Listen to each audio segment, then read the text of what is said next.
Julien Rancoul. Merci Monsieur le Président, Madame la Ministre.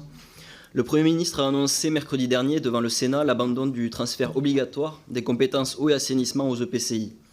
La loi NOTRe de 2015, contestée, avait prévu ce transfert des communes vers les communautés de communes pour 2020, repoussé à 2026.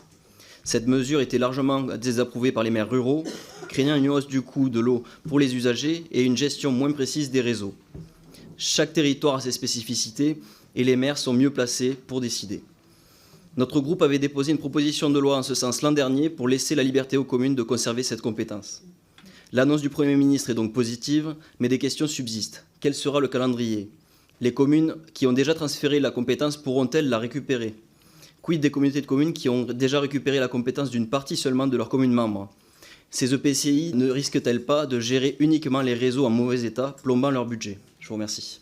Sur l'eau et l'assainissement, l'expression du Premier ministre était très claire. Pas de rétroactivité pour les communautés d'agglomération, les communautés de communes qui ont transféré.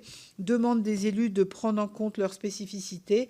L'idée, c'est incontestablement de mutualiser face à ce qu'on peut appeler un mur d'investissement. Et ça va me permettre de conclure, puisque M. Jordanov m'a interpellé sur comment une élue comme moi peut accepter de faire ça. Je ne me renie pas en tant qu'élu, parce que je pense qu'aujourd'hui, notre responsabilité, elle est de se dire comment on continue à avoir une action publique de proximité.